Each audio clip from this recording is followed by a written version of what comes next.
इस क्लास में SSC JE 2024 में जितने भी पॉलिटी के क्वेश्चन पूछे गए थे उनके बारे में डिस्कशन करेंगे। पहला क्वेश्चन है, which article of the constitution of India guarantee the right to constitutional remedy. Article 32 के तहत सुप्रीम कोर्ट जारी करता है, जबकि 226 के तहत हाई कोर्ट जारी करता है रिट। और जो रिट जारी करते हैं वो 5 प्रकार के होते हैं। नेक्स्ट क्वेश्चन है, in 1946 BN Rao was formally appointed as the core drafting committee of the Indian constitution. तो जो BN राव थे, और राव से क्या ली जाती थी, एडवाइज ली जाती थी, कॉन्स्टिट्यूशनल एडवाइजर थे BN Rao. Question number 3, which of the following is not a part of the direct principle of state policy of the constitution. इसका आंसर हो जाएगा provision for protection of minority region in Rajasthan. ऐसा कोई भी DPSP नहीं है। DPSP जो है पार्ट 4 में आते हैं, और जो DPSP लिए गए थे वो कहाँ से लिए गए थे, आयरलैंड से लिए गए थे। आर्टिकल 36 से लेके 51 तक आते हैं। कुछ इंपॉर्टेंट DPSP हैं, जैसे आर्टिकल 40 जिसमें ग्राम पंचायत के बारे में बताया गया है। 41 वाले आर्टिकल में बताया गया है कि किसी को काम मिलना चाहिए, आपने वर्क दिलवाया। 42 वाले में होता है कि काम तो दिलवा दिया, बस जस्ट एंड ह्यूमन कंडीशन होनी चाहिए।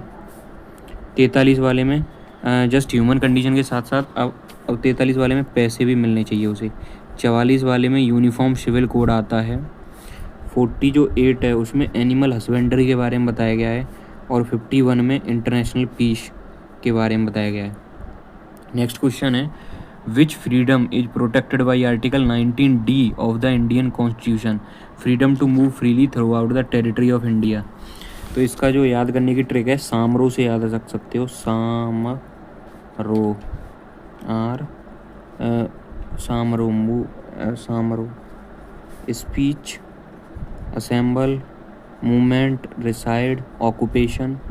तो 19 का D पूछ रहा था, ABCD, D होता है freedom to protected by article throughout the territory of India. तो 19D में बताया गया है। Question number 5, what is the important non justiciable feature of the Indian. तो वो तो DPSP ही हैं, जो कि अभी डिस्कस कर लिया DPSP के बारे में।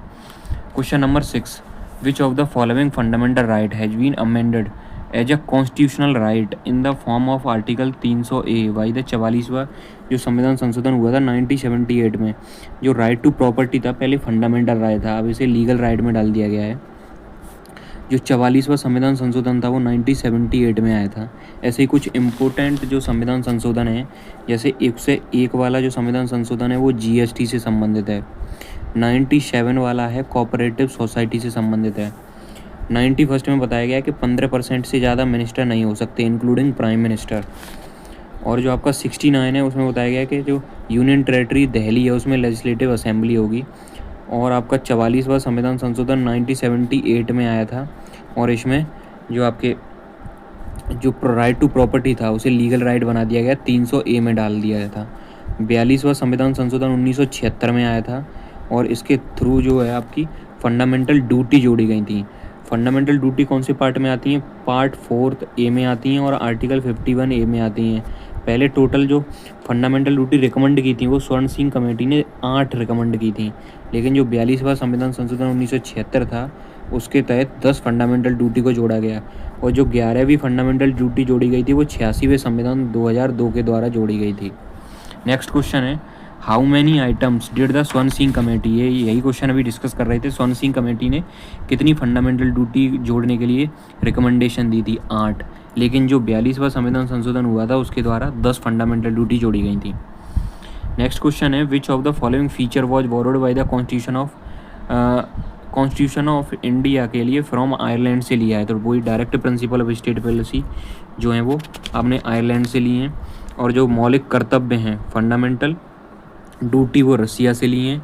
जो प्रीएम्बल की लैंग्वेज है वो ऑस्ट्रेलिया से ली है। प्रीएम्बल जो है वो आपने USA से ली है। और जितने भी सुप्रीम कोर्ट से रिलेटेड डिस्कशन है वो आपने USA से लिया है। और क्या कहते हैं, जॉइंट सिटिंग जो है वो ऑस्ट्रेलिया से ली है। ट्रेड एंड कॉमर्स ऑस्ट्रेलिया से लिया है। और जो कॉन्स्टिट्यूशनल अमेंडमेंट है वो साउथ अफ्रीका से लिया है। नेशनल इमरजेंसी जो है वो जर्मनी से ली गई है।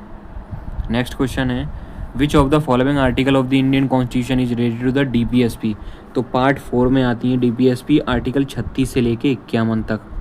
और जो इम्पोर्टेंट आर्टिकल थे उनका बारे में अभी डिस्कशन तो कर ही लिया है। नेक्स्ट क्वेश्चन है, which article of the constitution of India grant citizen the fundamental right to freedom of speech and expression, freedom of assembly and freedom to practice any profession. Article 19 में बताया गया है। 19 से लेके 22 तक राइट टू फ्रीडम है, 23 से 24 तक है right to exploitation, right against exploitation, and 25 से लेके 28 तक है right to freedom of religion. और जो 29 और 30 वाला है कल्चरल राइट है। और जो 14 से लेके 18 तक है राइट टू फ्रीडम है। और जो 19 से 22 है वो right to freedom of speech वगैरह वाला जो है वो है। और जो 14 से जो 18 तक है वो है आपका राइट टू इक्वलिटी। तो फंडामेंटल राइट काफ़ी जो होते हैं बहुत ही इंपॉर्टेंट है। जो फंडामेंटल राइट है वो कौन सी कंट्री से लिए हैं ये कमेंट सेक्शन में बताना। नेक्स्ट क्वेश्चन है, which of the following set of article of the Indian constitution guarantee different types of freedom to its citizen. 19 से लेके 22 तक फ्रीडम्स के बारे में बताया गया है फंडामेंटल राइट्स में। Question number 12, how many fundamental duty have been enumerated. जो 42वां संविधान संशोधन था उसके तहत, और 42 जो 1976 में हुआ था, इसको याद कैसे रख सकते हैं, 4 और 2 जोड़ के 6 आता है। 1976 में भी लास्ट में 6 आता है। ऐसे ही जो 44वां संविधान संशोधन था वो 1978 में आया था, उसमें 4 और 4 जोड़ोगे 8, इसमें भी लास्ट में 8 आता है। जो फंडामेंटल ड्यूटी जोड़ी गई थी इसके तहत 10 फंडामेंटल ड्यूटी जोड़ी गई थी, जबकि जो स्वर्ण सिंह कमेटी थी उसके तहत 8 जोड़ी गई थी। तो आंसर इसका 10 हो जाएगा। According to article 167C of the constitution, the governor of the state constitutes the finance commission for every 5 साल के लिए फाइनेंस कमीशन को गवर्नर कॉन्स्टिट्यूट करते हैं। Question number 14, which article of the constitution of India mention about enlargement of the jurisdiction of the supreme court. 138 में बताया गया है इसके बारे में। Question number 15, which article of the constitution of India prohibit discrimination. 15 वाले में बताया गया है। और जो अपॉर्चुनिटी में डिस्कशन है वो 16 वाले में बताया गया है। 17 वाले में बताया गया है अनटचेबिलिटी। 18 वाले में बताया गया है एवोल्यूशन ऑफ टाइटल्स के बारे में। और जो 14 है राइट टू इक्वलिटी के बारे में बताया गया है। 19 है राइट टू फ्रीडम के बारे में बताया गया है। क्वेश्चन नंबर 16, जो 42वां कॉन्स्टिट्यूशन अमेंडमेंट था 1976 added 3 new words to the preamble. तो इसमें 3 वर्ड जोड़े गए थे, सोशलिस्ट, सेकुलर और इंटीग्रिटी। क्वेश्चन नंबर 17, और 42 से एक और चीज़ जोड़ी गई थी। क्या जोड़ी गई थी?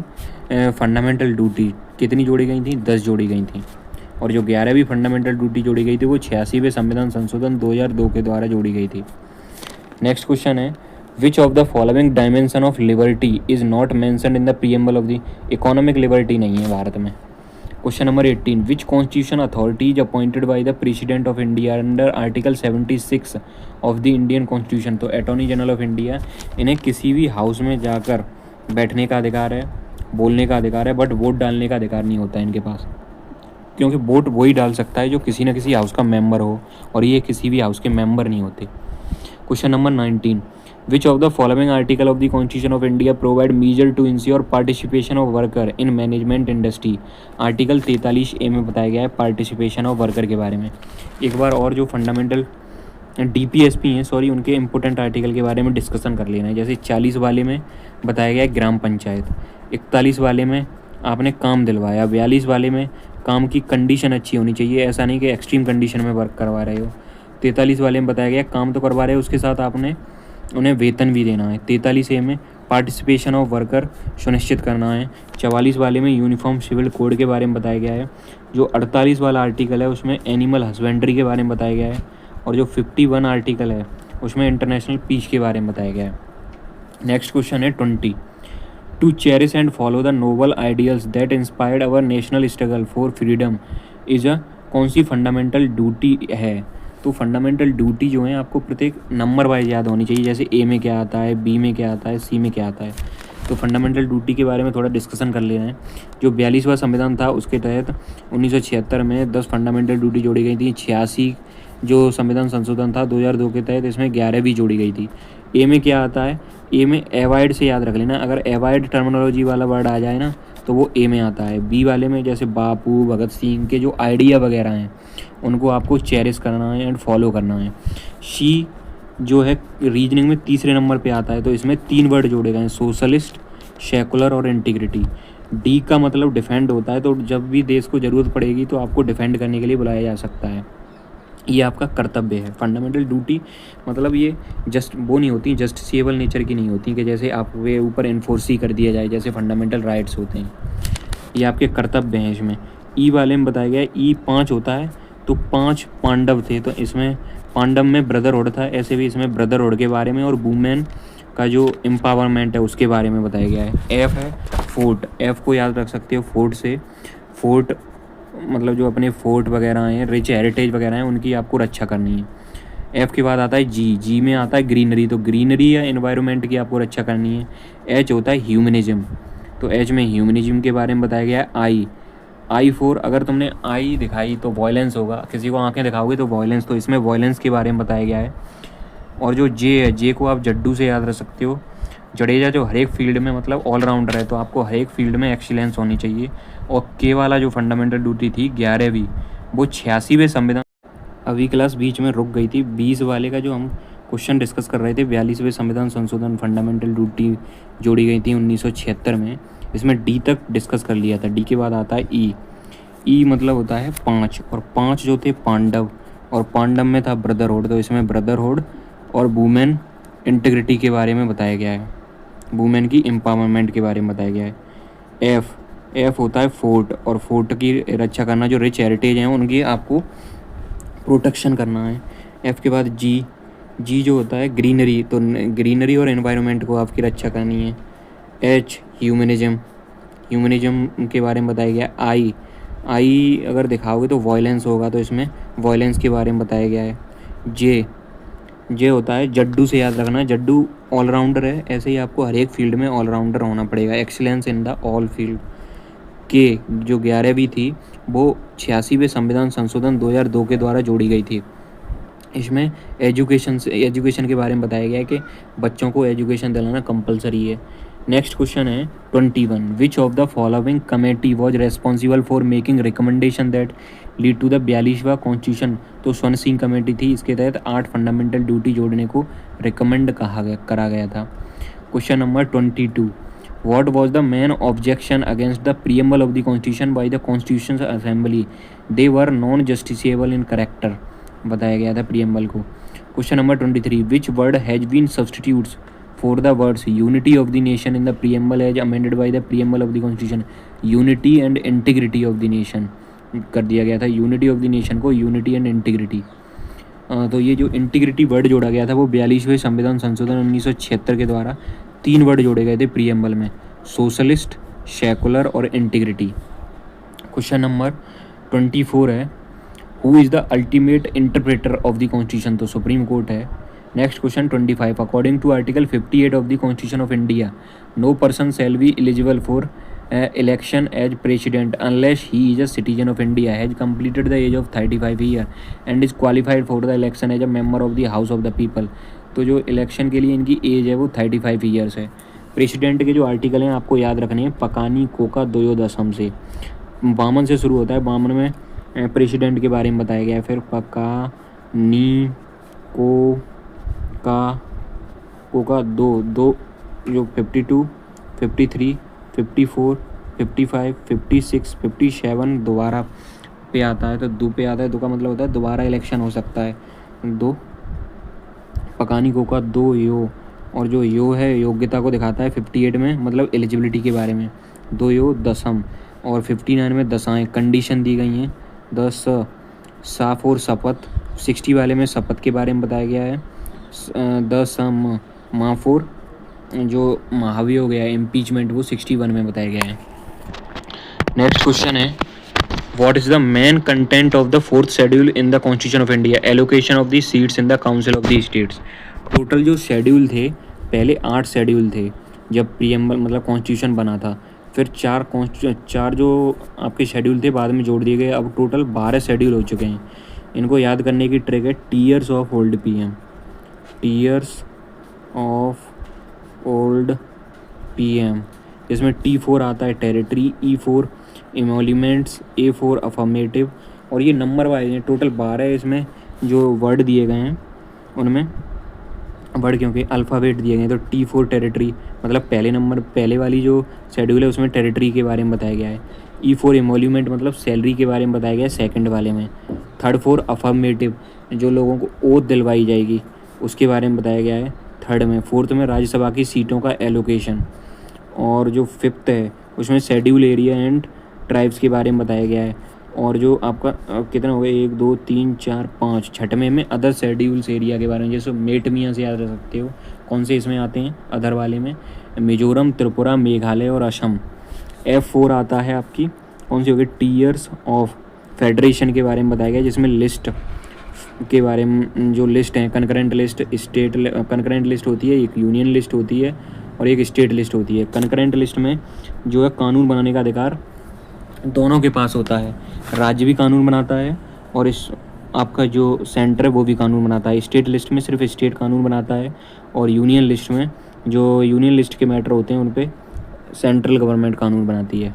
तो ये F वाले में O, जो F के बाद O आएगा, O कौन से नंबर पे है, 1 2 3 4 5 6 7 8वें नंबर पे है। तो इसमें ऑफिशियल लैंग्वेज के बारे में बताया गया। पहले 14 भाषाएं थीं, बाद में 8 भाषाएं जोड़ दी गई। तो 8 कैसे कैसे जोड़ी गई थी, पहली जोड़ी गई थी सिंधी, कब 21वें अमेंडमेंट से जोड़ी गई थी। फिर 3 वर्ड जोड़ी गई थी नमक करके, नेपाली, मणिपुरी, कोंकणी, ये 71वें संविधान संशोधन से जोड़ी गई थी। और जो फिर 4 और जोड़ी गई थी, कब इन दोनों को जोड़ दोगे 21 और 71, तो 92वां आता है आर्टिकल, 92वां संविधान संशोधन द्वारा 4 जोड़ी गई थी। उसको याद रखने की ट्रिक है, बोडो मास से, बोडो, डोगरी, मैथाली और संथाली जोड़ी गई थी। तो ये 4 हो गई। टोटल कितनी हो गई भाषाएं, 22 भाषाएं हो गई। भाषाएं 8 वाले में दी हैं, फिर 9th वाला ये जोड़ा गया था क्योंकि पहले इनिशियली 8 ही शेड्यूल थे। तो इसमें लैंड रिफॉर्म के बारे में बताता है। और जो 10 वाला है उसमें डिफेक्शन, जैसे कोई भी पार्टी जो दल बदल करते हैं ना उनके लिए लाया गया था। और 73वां और 74वें संविधान संशोधन से पंचायत और म्यूनसिपलिटी लाई गई थी 11 और 12 में। तो टोटल 12 शेड्यूल्स हैं। Question number 27, which of the following article of is fundamental duty like protecting public property and renouncing violent culture stated. Article 51A में बताया गया है फंडामेंटल ड्यूटी के बारे में। Question number 28, according to which of the following constitutional article in India does the government present the estimated receipt and expenditure before the parliament। तो इसका answer हो जाएगा आर्टिकल 112, और आर्टिकल जो 110 है वो मनी बिल से रिलेटेड है। क्वेश्चन नंबर 29, स्वर्ण सिंह कमेटी से काफ़ी क्वेश्चन पूछे गए इस वाले में।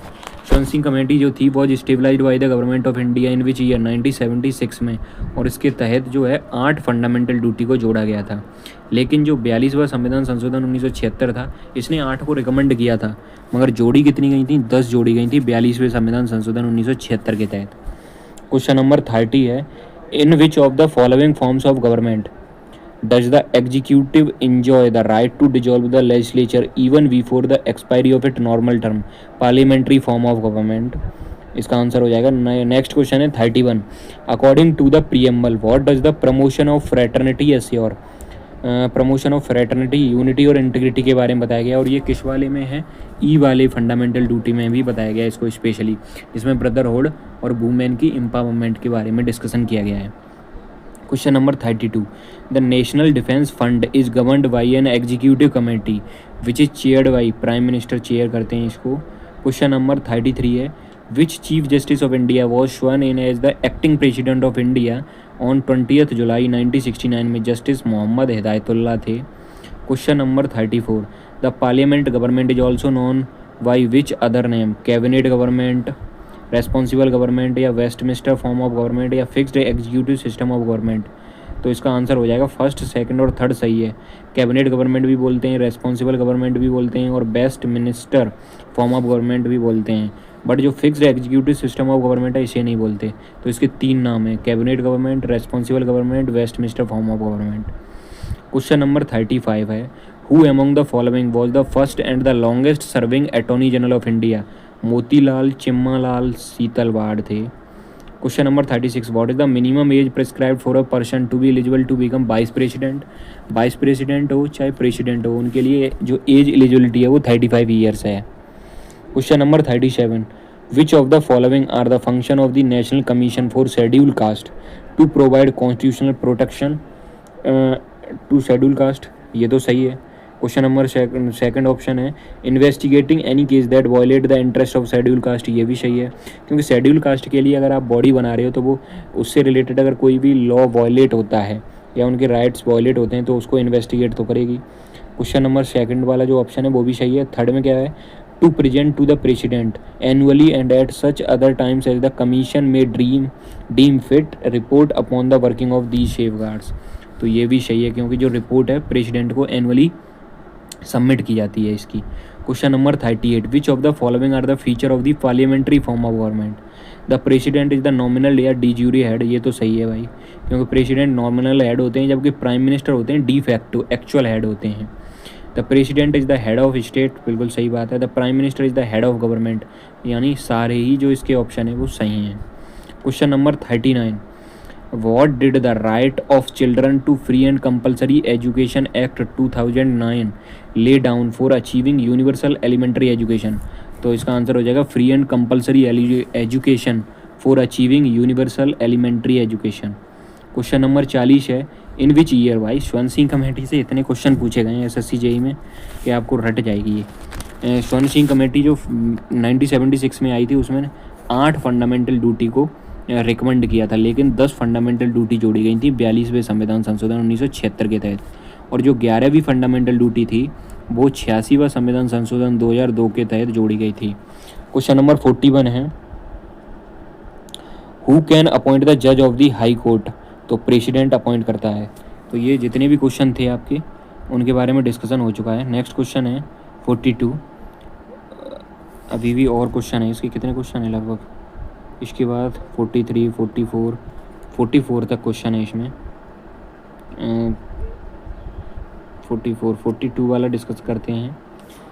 विच of the following are the requisite qualification of supreme court जज, he should be a citizen of India, वो तो सिटीजन तो होना ही चाहिए भाई, जज बन रहे हो आप भारत के नागरिक होने चाहिए, और he should have been a high court जज फॉर 5 ईयर्स, ये भी एलिजिबिलिटी सही है इसकी। He should have been a high court advocate for 10 years, ऐसा तो कुछ नहीं है, तो इसका जो आंसर है only first second third, advocate भी हो सकता है 10 साल के लिए, या फिर जज हो सकते हो आप 5 साल के लिए, या फिर एडवोकेट हो, सिटीजन तो होना ही कंपलसरी है हर एक के लिए, और he should be distinguished jurist in the opinion of the president, तो आंसर इसका ओनली फर्स्ट सेकंड और थर्ड हो जाएगा, फर्स्ट सेकंड और third.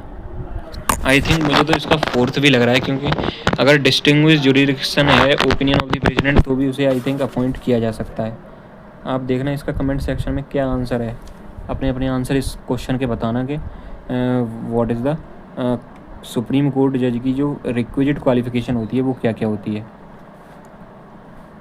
Question number 43, for strengthening the fundamental duty the Verma committee identified a few existing act by which some important aspect of such duty can be accomplished, which of the following was not recommended by the Verma committee in this regard, तो इसका जो not recommend किया था वो कौन सा हो जाएगा इसका, ये आपको कमेंट सेक्शन में बताना है कौन सा रिकमेंड, जैसे prevention of insult to national honour act 1971, representation of people act 1951, protection of civil right act 1955 and wild life protection act 1972, तो इसका आंसर क्या होगा ये भी कमेंट सेक्शन में बताना। क्वेश्चन नंबर 44 जो कि लास्ट क्वेश्चन है, which directive principle was added by the 97वां जो अमेंडमेंट एक्ट था 2011 में प्रमोशन ऑफ कोऑपरेटिव सोसाइटी के बारे में बताया गया है। कुछ फंडामेंटल जो कॉन्स्टिट्यूशनल अमेंडमेंट थे इम्पोर्टेंट एक बार फिर डिस्कस कर ले रहे हैं।